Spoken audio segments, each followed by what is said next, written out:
You're listening to The Ranch Sit-Down with your host, Shayne Hollinger.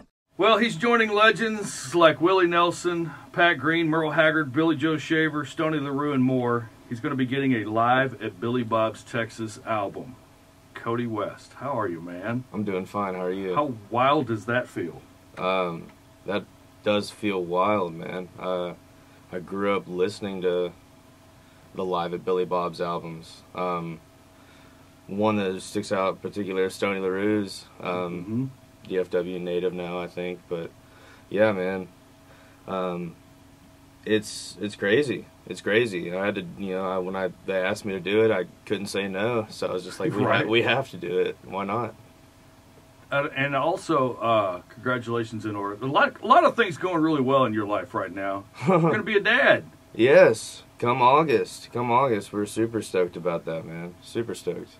Naming it Shayne, right? Absolutely. That's what I figured. Sure. I figured. Are we announcing? Is it a boy or girl? We'll find out day of. Oh, wow. We'll find out the day of.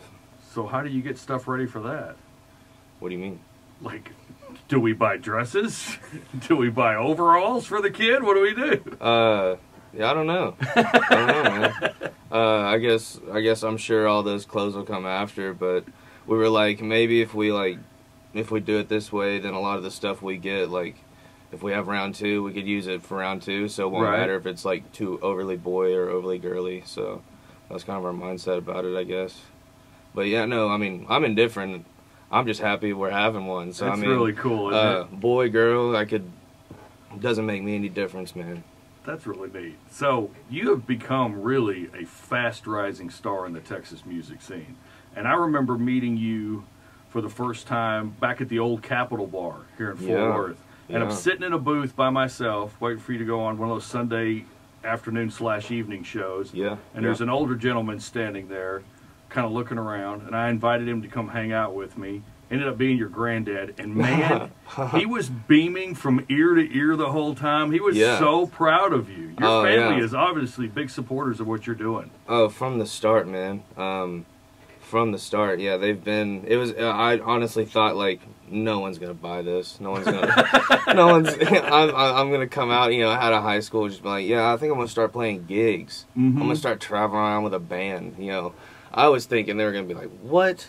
Absolutely not. But from the start, they were super supportive and still the most supportive and the most loving ever. So, like, yeah, having that base has just been like the best launching pad.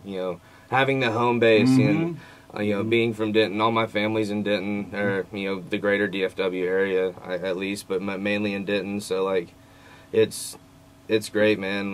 That every time we have a home gig, they all come out. So having them come out to Billy Bob's is super cool, because it's just like, oh, this is the real deal. This is the real deal. So, like, I don't know. It's cool. It's kind of full circle.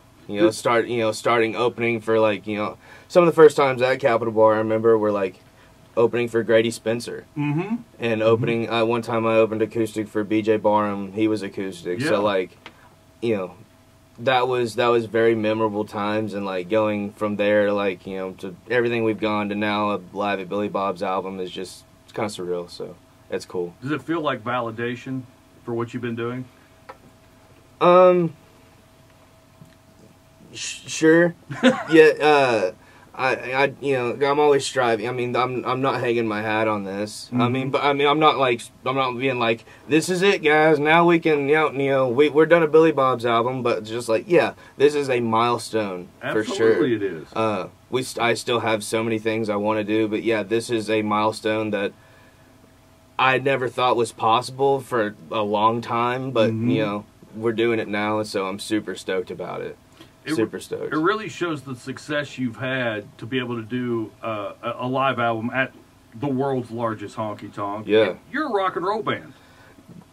Turning out to be that way. Yeah, you started off as country. We started a lot of guys, they kind of transition into rock and roll, and it just seems to work. Well, I'll be honest, as a band, opening up for other like bands in Texas, having Texas in general is a great scene to play shows. Yeah. If you're from, I hate to say it, South Dakota or Nebraska. You don't have the same amount of places you can go play a show. Right. So we're so fortunate in Texas to have the bars, have the venues, have the establishments where we can go play a show 3 times a week. Mm-hmm. So like,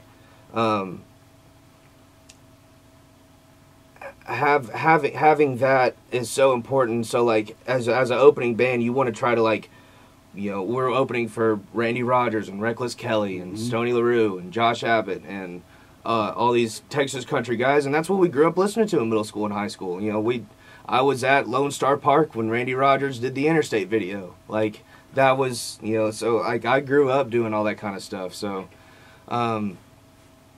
we were very Texas country because that's what we were influenced by. But like from an earlier age, our older brothers were listening to Green Day and, you know, Sum 41 and Blink 182. So like that is super ingrained in us as well. So that has now kind of come out later in life as like when we're in the studio making music, we're like, oh, that riff is cool. That's how like I'm not a big like I'm not sitting in my car thinking of lyrics and like applying it to music. I'm a very like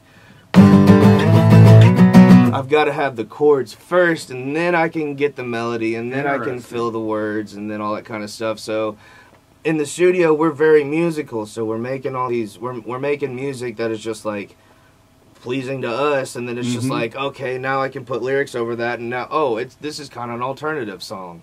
I guess we're alternative now. I don't know. For this song, I don't know. We're just making music that we love making. So like, I don't hate our old stuff. I don't hate the Texas country stuff. I mean, I love it. I mean, we still play it every show. It's it's what we're influenced by it, you know. But yeah, it's definitely kind of changed. It's definitely kind of changed, but we're doing stuff to kind of make our new stuff similar, and we're doing acoustic stuff, so we're excited. The cool thing about the Texas scene is you get to do that. You get to experiment, change, go back to what you used to do. Yeah. Do whatever you want to do. We're free to do that down here. And awesome?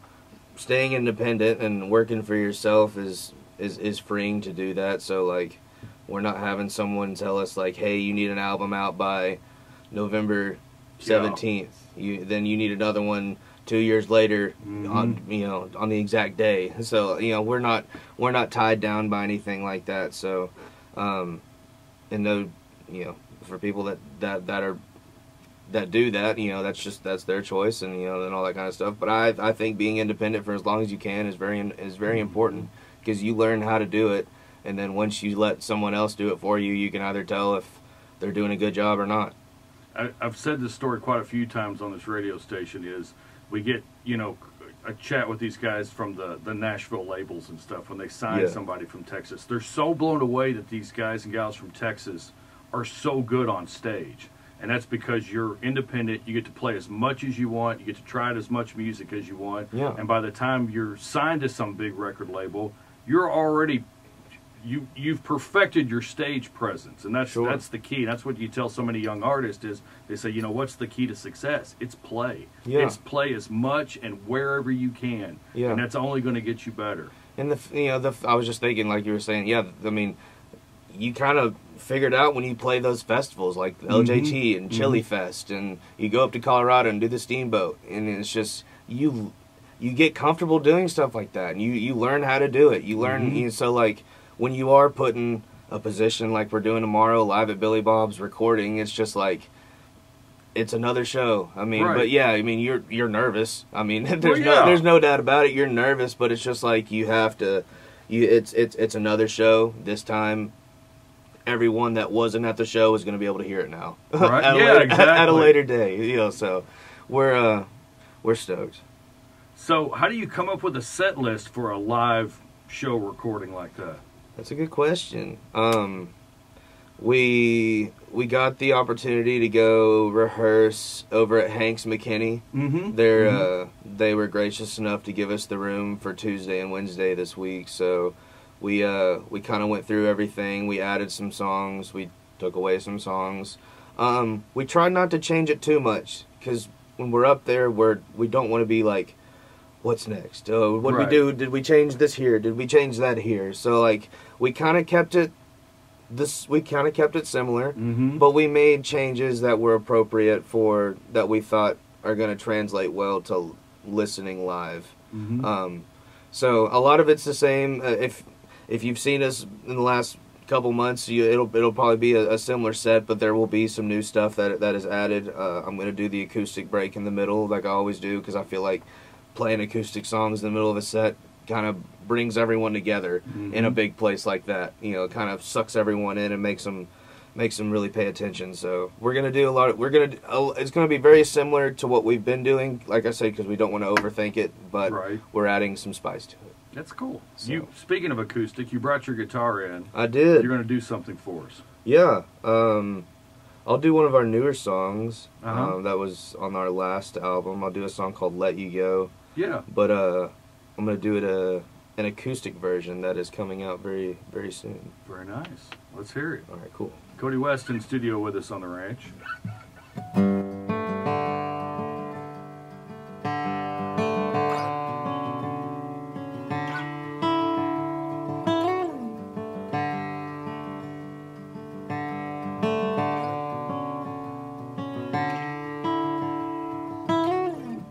Doesn't even really matter what I've said.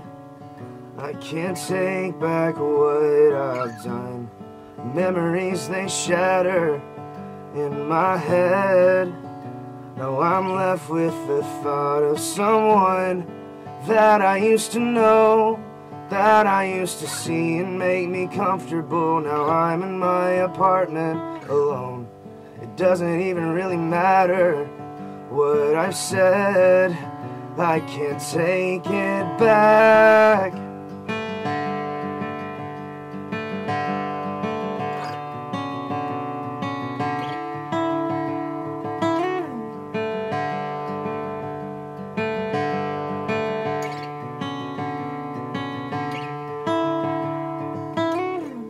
I know you think I'm just a letdown, by the way.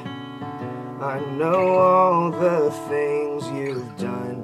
You're screaming at me, won't you get out of the way and go back before this all had begun. I'm sorry that I hurt you and what all this has come to. I never meant to let this all slip through the cracks. I'm sorry that you couldn't be around for the day. You could hear me say, never meant to let you down, never meant to let you go. You said you're going out of town, but I know you're headed home, looking for a quick way out. I'm sick of being all alone. I'm sorry, but I never meant to let you go.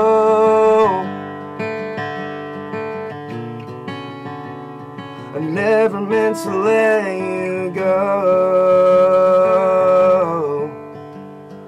Oh, it's hardest when you're in your head and can't take back the words you said. I finally gotta give it up. I feel I'm getting out of touch. The time that we had spent is now an empty pool of dread. I dove into the deepest end with never learning how to swim, trying not to breathe it in. My lungs are filling up within. I'm feeling under pressure now. Gotta try to breathe somehow. I never meant for this. It's all my fault, I will admit. I'm sorry that you're not around to hear just how I'm feeling now. Never meant to let you down, never meant to let you go. You said you're going out of town, but I know you're headed home, looking for a quick way out. I'm sick of being all alone. I'm sorry, but I never meant to let you go.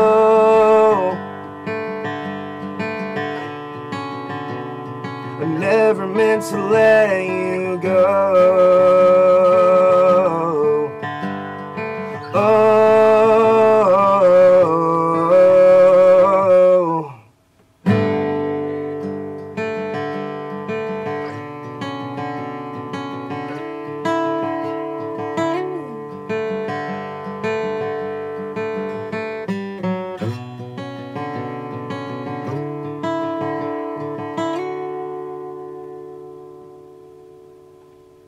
Kody West, thank you so much for chatting with us here. And speaking of acoustic real quick, Yeah. you posted some pictures, I think back in March, of you in a studio. You've been doing some stuff, haven't you? Some acoustic stuff. Yeah. Over the course of this summer, we're going to we're going to be putting out like 1, 2, and 3 volumes of acoustic songs, old and new and current songs. So be on the lookout for that. I know I've been talking about it, but yeah, it's coming out. I think we're gonna do an issue June, July, and August. So we're gonna have some summer releases coming out. That's very nice, man. Yeah, that's great. Kody West, thank you, buddy, for chatting with us. Thank you for having me. This has been The Ranch Sit Down. To hear more, check out our free app. Just search for 95.9 The Ranch or find it wherever you listen to your favorite podcast. New episodes every week.